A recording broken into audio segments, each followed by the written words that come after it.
It's part 5 of the Land Rover Diaries, and in this episode I'm going to mix it up again. I plan to start this one with the continuation of our adventures around Australia in our old Land Rover Defender, and now and again I'll bring you some interviews with some very interesting members of the Defenders of Australia Club who are presenting this podcast for you all. It's 3 interviews today, and trust me, you don't want to miss it. It's an all-star cast of characters. We'll hear from Matt Hubbard, the club president, the founder and foundation of the Defenders of Australia Club, or the DOAC as we call it. This gives us all a chance to get into his thought process, his vision of this fast-growing club, and where he imagines the DOAC will be in years to come. Also in this episode, we'll hear from Bill and Liz Martin. Yep, the couple who helped me produce and inspire and constantly correct the scripts behind this podcast series. As you've heard before, old Bill Martin is a little hard on me. He reminds me constantly that I'm a B-grade podcaster. Look, let's be fair, it's not easy sitting in front of a microphone in a dead quiet room, staring at a script and recording your voice as you try your level best to imagine every highlight of a given experience you're trying to share. And to make things worse, I have a confession to share with you all. I've always struggled with creative writing, and that's not all.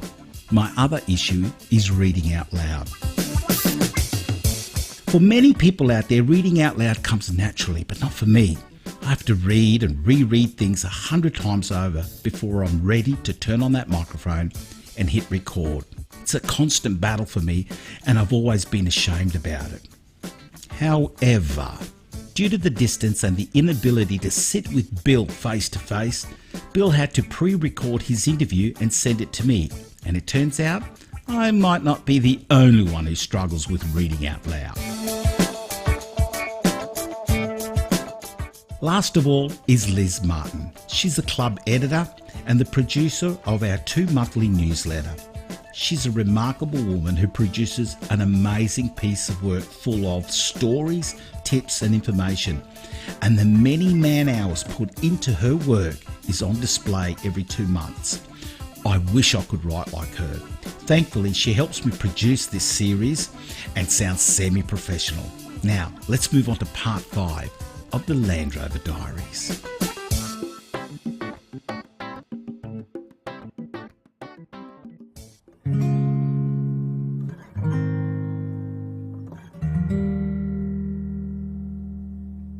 A recap to bring us all up to speed first.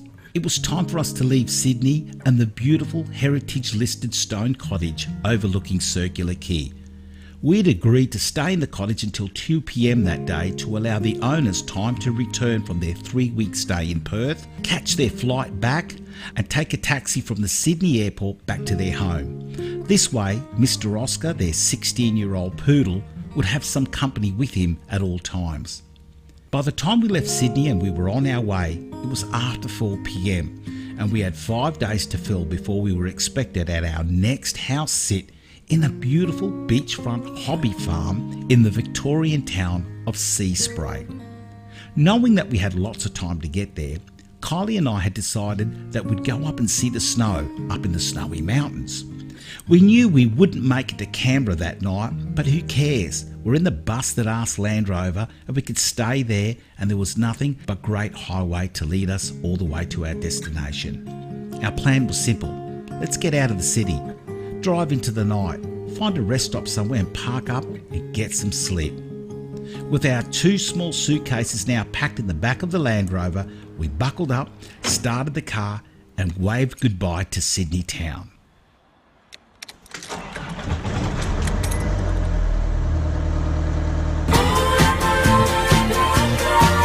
Yeah, and that. We still hadn't fixed the CD player.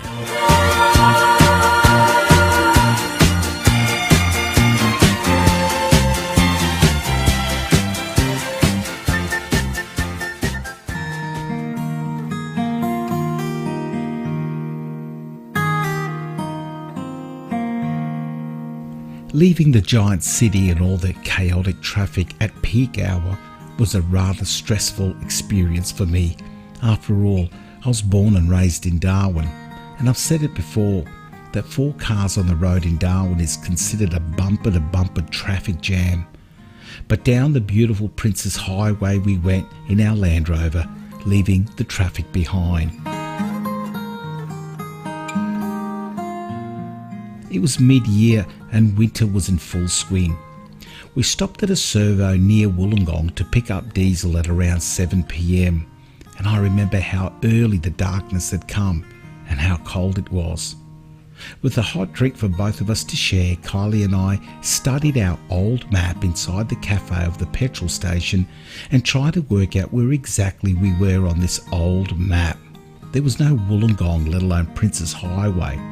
However, it turns out that there was a road marked on our map, the Coastal Road. The Coastal Road's name was changed in the early part of last century, so this old map that I took from RAF Base Darwin back in 1988 was clearly out of date. Funny, isn't it? Because the military was still using it, and I'm not sure if that's a good or bad thing now that I come to think of it. With the map rolled up, we now headed west up towards a mountain range called the Upper Nepean. It was dark and cold, complete with a light rain. Now, I don't know if you've ever headed up that way yourself, but some of the inclines were so steep that the road almost zigzags every 30 metres, so your climb or descent isn't dangerously steep.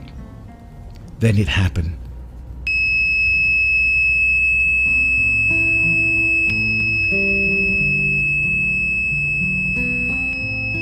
Suddenly, in the darkness, an alarm started to go off in the vehicle.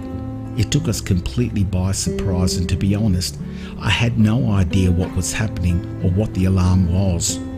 Without the ability to stop my car anywhere, I just had to push on, pointing my car up the hill, and kept moving without the option of safely pulling over. My eyes scanned left and right on my instruments, but nothing was wrong. The engine temperature was sitting right there where it should be. I had plenty of fuel, and for all intents and purposes, everything was looking good on my dashboard, but something was clearly wrong. It was then that I glanced over to my engine watchdog alarm. I'd installed this little unit ages ago, and I'd clearly forgotten it was even there. That annoying sound was clearly coming from the back of that unit, so the Defender was clearly in trouble. But it couldn't be the engine temperature, since my stock gauge was sitting in the middle. With no option, we just pushed on, and finally, after what felt like forever, the road levelled out and I pulled over in a stop bay. Leaving the engine running to now process the situation, I closely inspected, and it turns out my watchdog was trying to alert me that the transmission temperature had reached the high side of the threshold. But the problem was that I'd never set the threshold, as I didn't bother to read the manual on the unit. I was relieved to discover that it was nothing more than human error, and after addressing the problem and finally inputting the settings, everything settled down.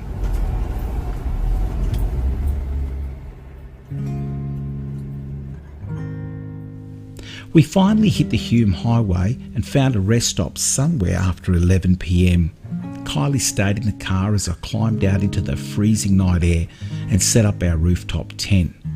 I was so grateful to own an electric bunner-top unit, because it's all electric, and within 10 seconds it was up and ready. It was so cold out there. Being a rest stop, we didn't have any powered side or mains power to connect to, but our rooftop has 2 little heaters that run off our lithium batteries, and you can bet your bottom dollar that they were both on and warming up our little cocoon. I remember laying there in the darkness with Kylie pressed against me, both of us wearing several layers of clothes and trying to keep warm, when I thought to myself, this is the coldest I've ever been. Surely it can't get any worse than this. You'd think by now I would have learnt my lesson to never say never. Colder nights were coming, and all we could do was prepare. We slept very well that night, and the next morning neither of us were willing to get up out of our warm bedding to make the other a coffee. But our need for a warm coffee was strong, and as much as I'd like to say Kylie and I discussed who would be going outside in the cold to make that coffee, I knew it was my job, and the best thing I could do was just deal with it and crack on.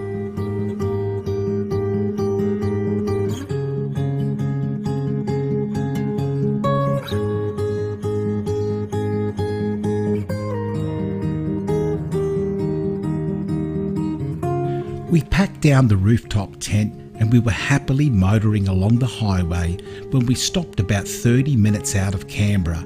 And right there, outside the passenger side window, was the most beautiful image that would put any landscape glossy postcard image to shame. Lake George. We pulled over at one of the many picnic tables and started to enjoy this breathtaking view. I had no idea that there was a lake here, and our map had no record of it being there. Mind you, our old map also had no reference to the city of Canberra, but clearly both existed and we were staring at one of them. Lake George. It's not really a lake. It's what scientists call an endorheic lake. It's best described as a massive drain. Runoff from the hills and the mountains surrounding this spot dump their water here, and that water has no place to go like rivers or out to an ocean. We sat there taking photos of the pelicans who were within arm's reach and hoping that we'd share some of our sandwiches with them. We posted pictures of our spot online, and suddenly a bunch of friends of mine on my page commented about how surprised they were to see that the lake actually had water in it. And one of my friends explained that he used to work there, moving sheep and livestock around the very spot where the water was. I read the comment and I stood up to see what on earth was he talking about. And yep, right there were star pickets in rows and rows just above the surface of the water. Paddocks of grazing land, now flooded with runoff from the hills, had changed what was once grazing land to a picture-perfect lake. How amazing is Australia and its diverse landscape.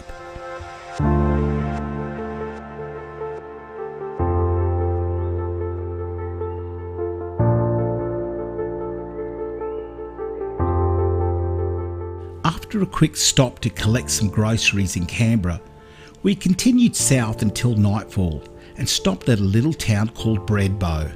Now let me say that again so you don't mistake it for Threadbow. The town we parked at is called Breadbow with a B. It's a tiny little place with about 300 residents in this little village. This place was established in 1839 when travellers were constantly being flooded between the Murrumbidgee and Breadbow rivers. So back in the day, Cobb & Co, together with the settlers, built a small inn and they named it the Breadbow Inn. It served as a stagecoach post complete with stables for Cobb & Co, and it not only stands and trades today as a small pub and motel, but if you drive around the back, all the stables are still standing as they were built in 1839. How amazing is that? Nearly 200-year-old structures, still as tough and as reliable as ever. We stepped out of our car and quickly entered what can only be described as the cosiest, warmest and most welcoming little inn. It was like stepping back in time. Kylie and I were served a shot of port by the staff who welcomed us in and invited us to park our Land Rover around the back. For $50, we could have a powered side as well as hot showers to use. In the corner of this little inn was a fireplace burning quietly. Kylie and I sat in two recliner chairs near the fireplace to get warm. Every direction my eyes looked towards spoke of history, of achievement, of settlers' hardships. Photos of the town and its small grazing runs, pictures of squatters staring back at the camera, capturing their suspicious gaze, as many of them had never had a photo taken, not then and never since. It was then that I saw a picture of someone who I recognised. Most Australians would too. It was Banjo Patterson. It turns out we were sitting by the same fireplace that Banjo Patterson sat to stay warm when he stayed here at the inn back in the early 1900s. Why was he here, I asked myself. I mean, of all places in Australia, why would Banjo Patterson decide to come here, to this place? After chatting to the locals and doing some reading, this is what I learned. So there's a story about this place and Banjo, and it goes something like this. Back in the day, there was a young local bloke known for his fast and furious riding of his horse. He was a hard-riding stockman from the snowy mountains, described by people at the time as fearless. Well, he became famous when a very expensive, well-bred horse did a runner from a paddock that it was in and vanished into the thick vegetation around the snowy mountains. So along comes this hard-riding, fearless stockman whose name is Charlie McKeaney. Charlie, 17 years old, and I'm not sure if there was a reward in return for this well-bred horse, or maybe Charlie just felt he was the best rider with all the right skills to chase this runaway horse down and return it to the owner. I don't know what the story was.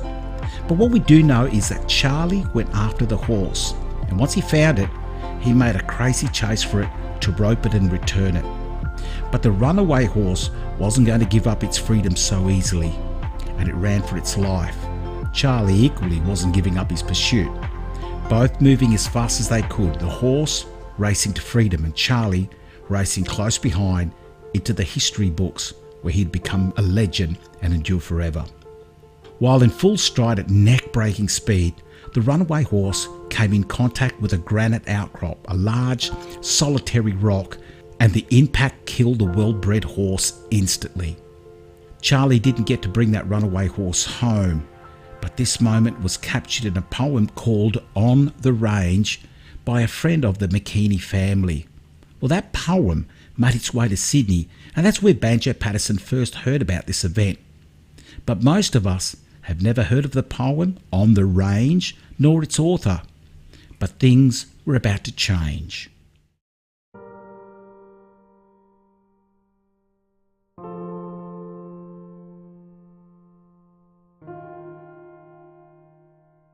Charlie McKeaney was in Bredbo one day, and he decided to race his horse across the Bredbo Bridge, located just south of the town, about 100 metres from where the inn is. The remnants of that old bridge is just metres away from the great bridge that they've got today. It's on the South Road. Now, it's not entirely clear what happened or how he came off his horse, but as Charlie rode across the bridge, his horse threw him. Charlie, now critically injured, was carried back to the inn where he lay dying from his injuries. Word of his death travelled fast, and this is where Banjo once again enters the story. Banjo felt the need to go and see where this young man who was killed spent his last hours. The locals were quick to tell Banjo about Charlie and all his fearless riding, his skills as a stockman, his ability to ride fast and hard where no man or beast would go. Banjo sat at this very spot where Kylie and I were now keeping warm. The very fireplace where Banjo no doubt drank a glass of port, thought about the life of this young man. Not just any man, but the man from Snowy River. Banjo later told locals many years later in Bredbo that it was this very place he began to form the poem we've all heard titled The Man from Snowy River. Wow, such a rich place of Australian history in a tiny little village most have never heard of.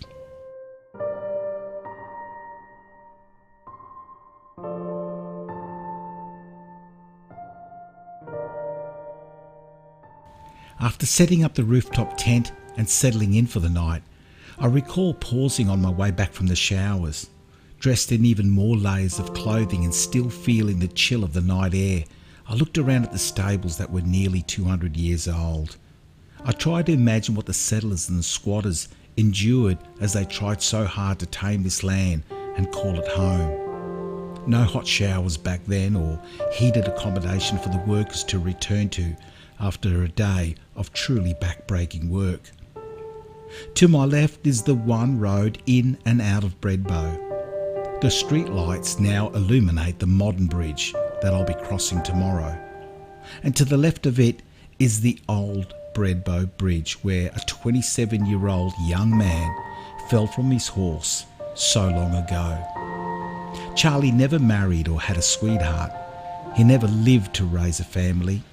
He was one of 6 siblings, girls. Charlie was his mother and father's only son, and when they lost him, they would have thought that he took the family name with him. But that couldn't be further from the truth, as the nation now knows the legend of the man from Snowy River.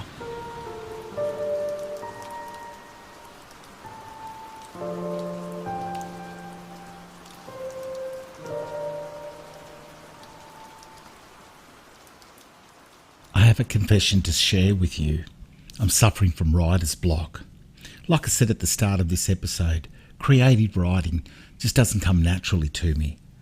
So a little while back I stopped recording the podcast and turned to the internet to understand writer's block. For most of us out there, including me, we've never stopped to understand what on earth writer's block is. Turns out there's a good explanation why we all haven't bothered to look into it. When we write something, it's usually here and now. We write it with an objective in mind, like a resume or an email explaining the things that are going on, or a letter with directives that others need to follow. Writer's block, from what I've come to learn, wouldn't come into play for something like that. So what is it? Well, in short, it's when you've written something you feel confident and pleased with. The writing has hit its mark, said what was needed to be said, and from your point of view as the writer, you're pleased. It's when you return to continue writing, either the same story or another chapter or a whole new story altogether. Somewhere in your mind, your brain is saying, well, I can't beat what you've already just completed. It just can't get any better than that. So there you are, trying to write something new, or something better to follow up with, to keep the reader, or in my case the listener, engaged. But everything you write just doesn't seem to make or reach that high bar that you've now set yourself. Does that make sense? Well, I spent more than a few hours looking into writer's block, and although I get it, it still doesn't help me get on with the chapter and keep the high bar set where I need it. I spoke to Bill Martin, the co-producer of this show, and he assured me. He said, George, relax, mate. Your podcast isn't even very good in general, so the bar is very achievable. Because it's set so low, I'm sure you have what it takes to make it interesting, as it's currently barely interesting. You can do it, George. Well, with that introduction, it's time for me to get to those interviews I mentioned. A few weeks ago, I wanted to rope in some of the members of the Defender of Australia Club, the DOAC, and have them share some of their thoughts and views on my podcast. However, I'm so far away right now, as my wife and I are living in Darwin, that I had to resort to writing 5 questions down and emailing them to the members that I wanted to hear from. And their instructions were simple. Read all 5 questions, think about it, take your phone, press record, and capture your replies answer after answer. Once you're done, just email them to me. And that's what they done. And I'm about to share those interviews with you. So Bill Martin, let's start with him, where I asked him to give us all an introduction and what he's doing today.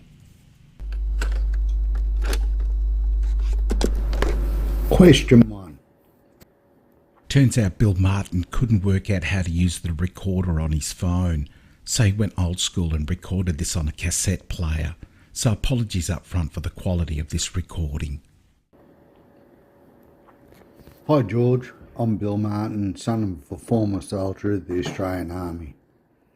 I've lived in a few places, a bit like the good old trucking song, I've been everywhere. I was born in Brisbane and was living in Coopers Plains until I was about 5 years old, and the old man was posted to Townsville. We lived in West End for 5 years and moved to Canunga in 1973. In the later stages of 73, we moved to Bay Desert and lived in the caravan park for a couple of years until Mum and Dad built a house on 5 acres of dirt at Glen Eagle. It's about 5 minutes out of Bay Desert. From there, due to work and changing careers, I moved from Glen Eagle to Brisbane, to Deception Bay, to Bribie Island, to Inglewood, to Stanthorpe, and now Caboolture Wheelers, and I are happily retired. I must have been around 24, 25 years old when I bought my first Land Rover. It was a used Very used, short wheelbase 1963 Series 2A hardtop. That was while I was still at Bribie Island. I had a lot of fun with it until it got cancer. I remember one night my brother and I were traipsing around the middle of Bribie Island in the wet season, and I got hung up and couldn't go forwards or backwards. So we did as you normally would. We hooked up a snatch strap to the rear cross member, and then 1, 2, 3, he gave a great tug with his landy, and guess what? The whole rear cross member it did give way, so that was the end of her. I've owned about 4 landies in my time. The poor old Series 2A, the Series 3 General Cargo, Series 2A Blood Box that was converted to a workshop unit, and now we own a Parenti 6x6 ambulance which we've had for about 7 years. Now and again you'll come across an impeccably restored and maintained vehicle, and that doesn't even come close to describing the ex-military ambulance Land Rover that Bill and Liz own. I saw this vehicle up and close while in Gundagai, where I first met the couple and looked at their car. What amazed me was how they had now converted it into the ultimate mobile all-terrain camper, complete with beds, heaters and a small kitchen. But when on display, it's all back to an original ambulance with all its equipment put back in place, complete with mannequins on gurneys dressed in camo uniforms, giving it the authentic finish. Well, the attention to detail all made sense to me when I discovered that, like his father, Bill Martin served in the Australian Army. And what did he do in the Australian Army, I hear you ask? Simple. He was a field medic. If anyone knew what the inside of these ambulances looked like, it was Bill. He loves this vehicle, and together with Liz, they truly have been everywhere. Places I've visited in my landies include Fraser Island, which is now called Gari, and many times, especially back in the late 80s and early 90s when it cost bugger all to get there, Carnarvon Gorge, Corowa, Baduri and Bullion twice, Richmond, Humondon, Winton, Longreach and Tara, and just recently, over 7,000 k's later, down to Tasmania and back. Also, we've done a few Anzac Day parades in Zilmia, Bald Hills and Caboolture. Land Rover and mechanical issues. Where do they stop? How many pages have you got spare? I do remember the last time out at Longreach had an issue with my main 12-volt battery and had to replace it. And because Liz and one of our travel buddies were going to do some shopping, I asked if she was able to pick up another battery for me.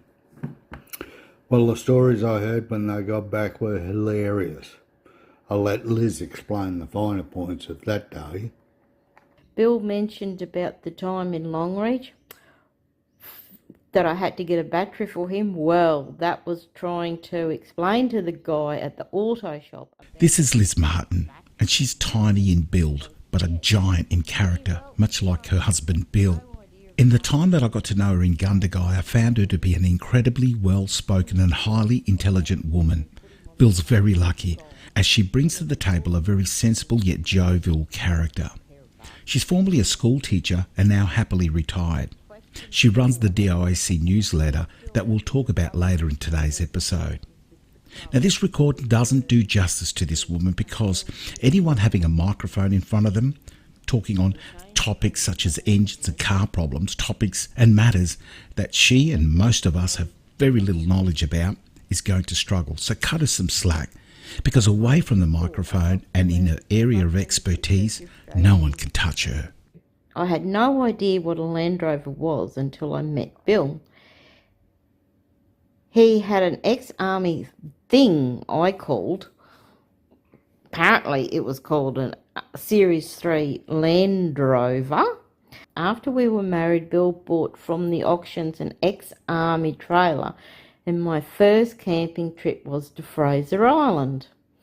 During this trip, I got ill and just thought it was that time of the month, so I got stuck into me gin and squash to dull the pain. Little did I know, after we got back, I was pregnant with our first child. But while we were on the island, a cyclone was coming down the Queensland coast and everything had to evacuate the island the next day. So Bill and I decided to pack up, camp and sleep in the back of the landy.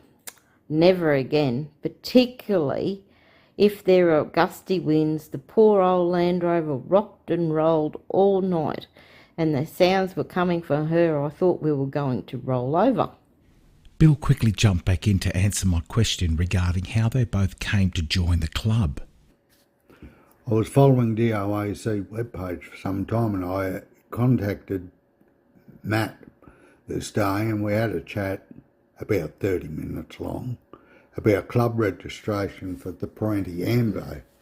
And after a bit of chat with Matt, he mentioned it was going to happen, but not for a little while yet.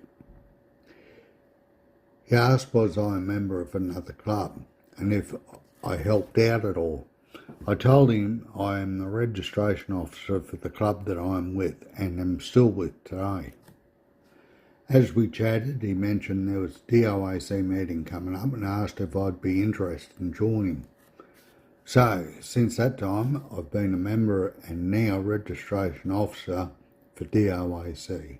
And the role involves receiving applications from members who want to put their defenders on Club Rego.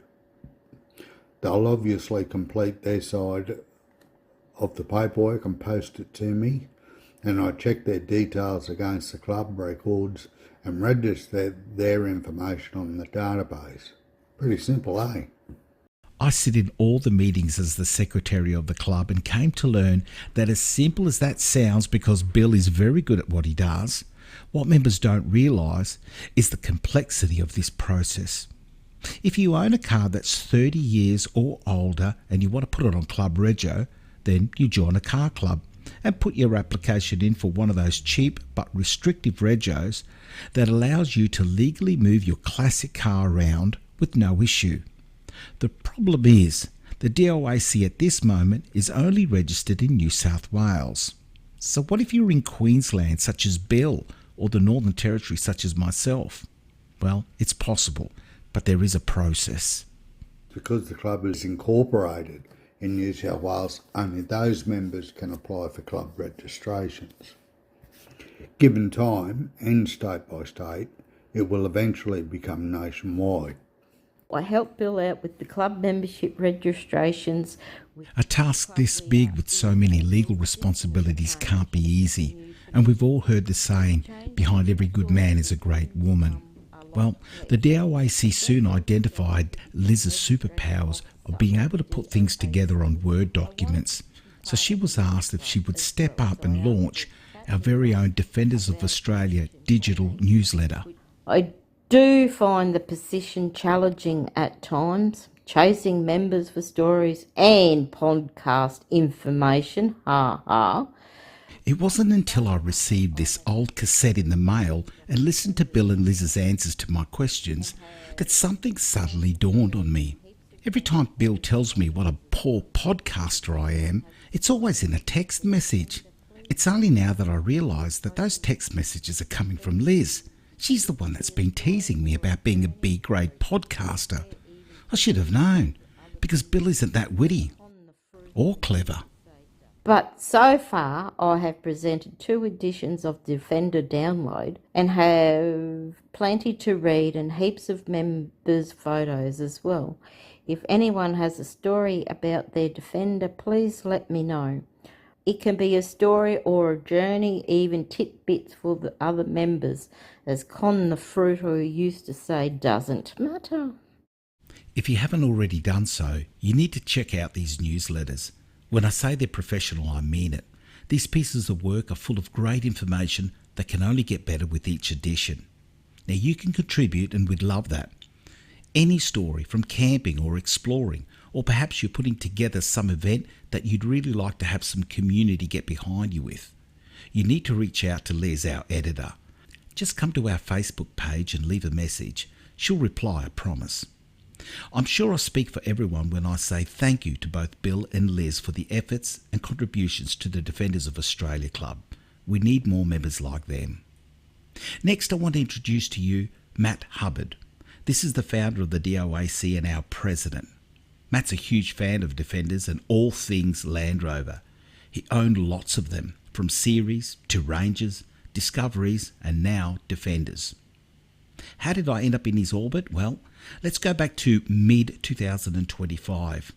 I was a member of the club, but like so many, I was quietly sitting on the sidelines, just reading posts, picking up tips, and for the most, I was a 007 secret agent, just a quiet guy sitting there and just taking in all the information and not really putting anything back into the club. One day, I noticed a post asking for someone to step up and become the club secretary, as Tanya, who was currently in that role, had picked up a great job that took her to remote parts of Australia with her work. She simply didn't have the downtime to give the position all the attention it demanded. For 2 weeks, there was radio silence. No one responded to the post. It was bugging me, nagging me, annoying me, concerning me, troubling. Okay, I'm done. So I sent a message to Matt, who I didn't know in person. It was the best thing I ever did. I'd never been secretary in any club, but after a few quick YouTube videos to understand the role, I was off and I haven't looked back since. I still brag about how good the position is, and unless I'm voted out in some sort of coup, I plan to stay right here.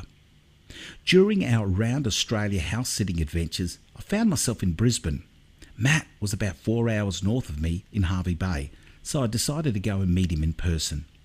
We spent the afternoon together at a cafe, chatting about the club and sharing our vision and outlook for the DOAC.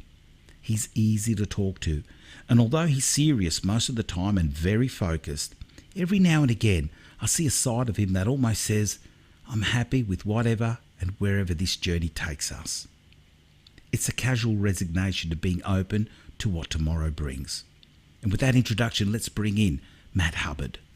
I'm Matt Hubbard. I was born in Australia, Sydney, New South Wales. My father was in the Air Force, so we spent a lot of years travelling around to different places, including overseas into Malaysia for nearly 3 years in Malaysia. Went to school on Penang Island, which was really exciting. I was old enough to remember all that, so that was fantastic, a really great experience. So we grew up all over the place. We basically, we started in Sydney, and then basically wherever there was a RAF base that needed catering. My father was a chef by trade, and so wherever catering was needed, he basically, we moved to those areas, Sydney, Melbourne, Darwin. We spent a lot of years in Darwin, spent 8 years in Darwin. We also, three and a bit years in Sydney, 3 and a bit years in Melbourne. Before Melbourne, we were in Malaysia for 3 years. So that's pretty much where the major centres that I've lived. I spent a lot of time in Darwin after I finished high school, another couple of years when my father retired and he moved down to Hervey Bay. So he retired to Hervey Bay, and then I basically did another couple of years in the Northern Territory up in Darwin, and then moved back down to Queensland, to Hervey Bay. For years I had observed something very interesting. Most, but certainly not all Land Rover owners, were people who had experienced lots of travel or had come from a background of living off the land. It seems the whole spirit of adventure and being out there and living so closely connected to the Outback magnetically draws us to Land Rover. Is my observation correct? Is it something about our DNA and that of Land Rovers that pulls us together? I think the best person to answer that question is you, if you're a Land Rover owner. Question 2. First Land Rover was, my father was in the Air Force, so you'd see all the parenties driving around, that type of stuff, back and forth. He'd quite often bring one home, believe it or not. Even though in the Air Force they weren't standard issue in the Air Force, they were, at one time he was driving a Series 3 home. So they were really cool, and I don't know why he drove them home, because he could literally walk to work. Especially in Darwin, there was a lot more vehicles. That's mainly where I saw when we lived in the Northern Territory. Parenties, and then, obviously loved them because they were so freaking cool. And then we went on to, basically, and whilst we live in Darwin, you used to watch the Bush Tucker Man, which was, every childhood's dream, if you're into Land Rovers. I fell in love with them. I don't know of any Australians who don't know who the Bush Tucker Man is. But for those listeners that are new to Australia or listening on the podcast from overseas, The Bush Tucker Man was a TV series with a number of episodes and seasons around the 80s and the 90s. The documentary follows Les Hiddens, or Major Les Hiddens, as he travels around northern Australia gathering native food, or bush tucker as the locals call it. And he famously drives around the country in a Land Rover. The first Land Rover he filmed season 1 in is now on display in the museum right here in Darwin. It's a 110 Parenti with the iconic 3.9 Isuzu diesel engine, legendary motor. I got a chance to meet Les Hiddens in 2006 in a church, of all places. He was there for a baptism of one of his nieces. It was a big deal for me, as his travels inspired me and many other Land Rover owners like Matt to one day buy a Land Rover. And then I went on to basically, in adult life, trying to get a Land Rover, always trying to get a Defender.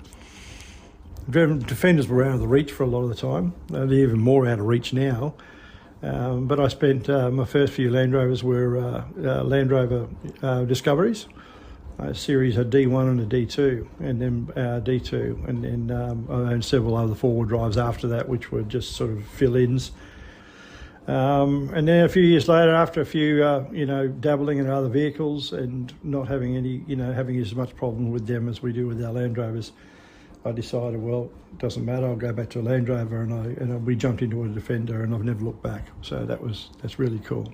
We do a lot of beach driving, do a lot of little small trips, but nothing extended travel. I mean, the last extended travel was basically to Gundagai, 4,500 kilometres to the gathering in Gundagai, which was absolutely brilliant. And believe it or not, that would have to be one of my highlights. It's mainly bitumen all the way, but we sort of stopped along. We went down the back highway from Harvey Bay to Gundagai, and waking up every morning, hoping it would start at -2. And coming from Queensland, -2 is freezing for us. So, it's, but yeah, it was just an exhilarating trip. And, windows down, wind in your hair, as I say. And it was just, never really had issues. 4,500 kilometres in the Defender. We didn't have an issue the whole way. It just ran like a dream. And the colder it got, the better it ran. Let's stop Matt right there, because right here he says something that's very important to us Defender owners that I'm going to expand on. Let me play you the exact comment again that Matt mentioned. It just ran like a dream, and the colder it got, the better it ran. When I'm not trying to be a B-grade podcaster, as Liz calls me, I work with car air conditioning. Have you ever noticed on a hot day your Defender seems to run sluggish? Well, there's a good reason for that, and it's to do with your turbo. Most of us have a basic concept of a turbo. It rams air into your engine, and that gives you more boost or power. But what exactly is a turbo? Well, it's a pump or a compressor. Its purpose is to put more air into each of your cylinders, your 4, 6 or 8 cylinders. Now, I could do a whole episode on this topic, but there's a very short explanation. Turboed air rams into your engine, and it's very hot, and I mean very hot, 100 degrees Celsius hot. Hot air's okay, but cold air is much, much better because it's more dense, meaning you can put more of it into each cylinder. That's why turboed cars have intercoolers. Turbo intercoolers are simply a radiator out the front of your car. Sometimes they're located at the top of your engine, but most efficient ones are located in the front, where airflow from driving your car at speed rams through the intercooler to cool the hot, and I mean super hot air that turbos generates. So here's a tip for you. What if you could cool the intercooler? As I mentioned moments ago, I service and repair car AC systems, and cooling the condenser, which is an important part of your AC system, and it's located out the front of your car, gives you super cool air in the cabin in the world of air conditioning. Well, let's have a think about that. You ever noticed on a hot day when you stop at the traffic lights, suddenly the air coming out of the vents doesn't seem that cold? Then the lights go green and you take off and start moving again, and suddenly the air conditioning feels cold again. What's happening is air is cooling your condenser as you move, and that gives you colder air in the cabin. A turbo intercooler is 100% exactly the same principle, but if you noticed, there's no thermofan assisting its cooling. That little $35 upgrade is on you to add to your intercooler, and most people have no idea. I've fitted 2 of those on my intercooler, dropping the temperature to 40 degrees. I'll say it again, 40 degrees from 100 degrees.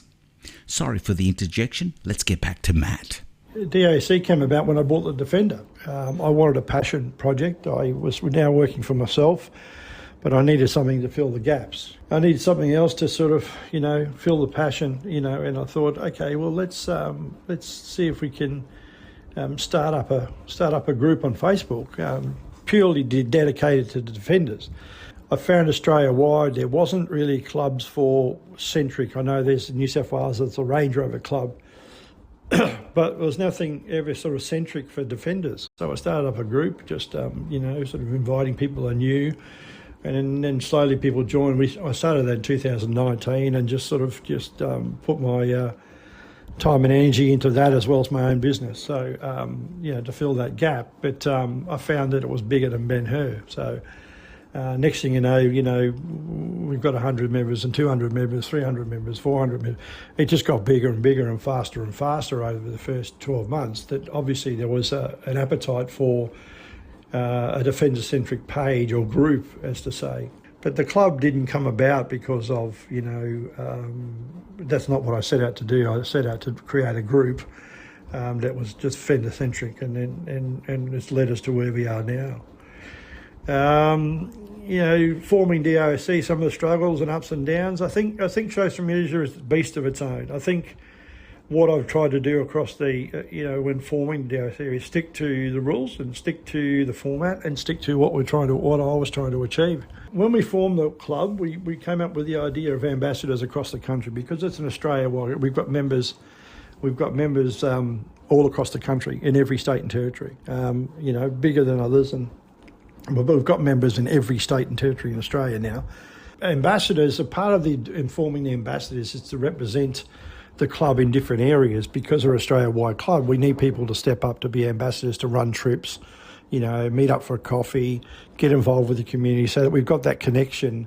The difficulty is a lot of clubs are essentially focused on one area, as everybody knows, and then basically, because we formed an Australia-wide club right from the start, that's where the ambassadors are key. It's basically like saying, okay, well, Joe Blow in the Northern Beaches is going to run trips and that sort of stuff. And now that the club has evolved into an incorporated association, we've now got insurance for the club.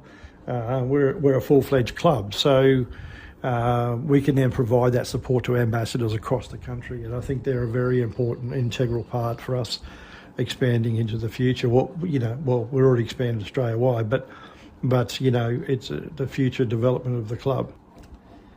We've got a couple of events across key events that we've got formed in the club, and that's Defender Fest, and we've also got the DOAC Trophy. The trophy is basically an event that we're putting together. It's in the spirit of the Camel Trophy. In that from the spirit, it's a expedition style event that has all the components of a Camel Trophy event, in the sense that the only difference is you're travelling in your own cars. The one we're doing in 27 will retrace the original Camel Trophy as close as possible that we had in Australia in '86, from Cooktown to Darwin. So the idea of that is basically to set off the first event as a big one, and also run it across where we're getting the spirit from in the first place. So we thought that would be absolutely fantastic. The other event, Defender Fest, is just a huge gathering. Defender Fest is a gathering for all the Defender, mainly the club members.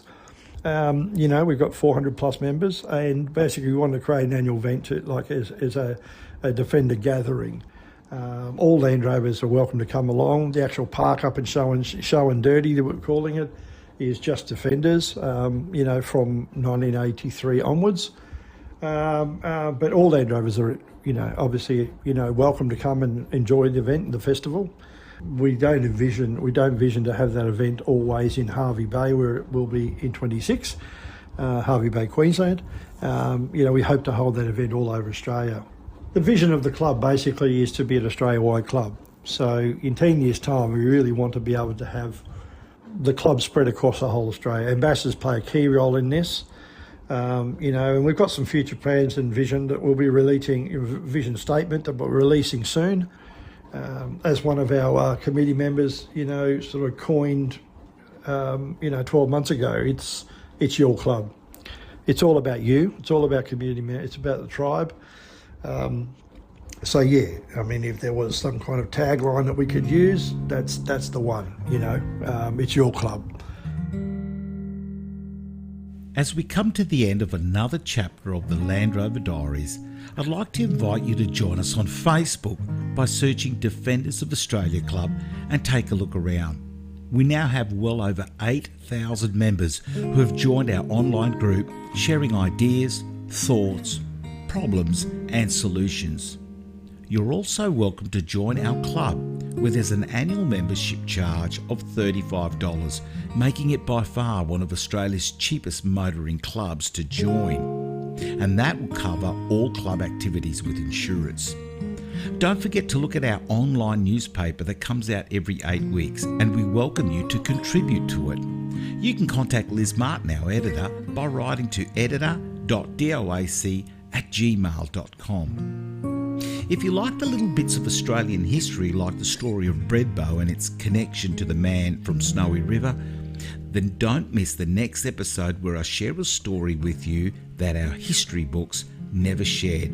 Trust me when I say you'll need to be sitting and listening to the next episode, as I promise it to be very interesting.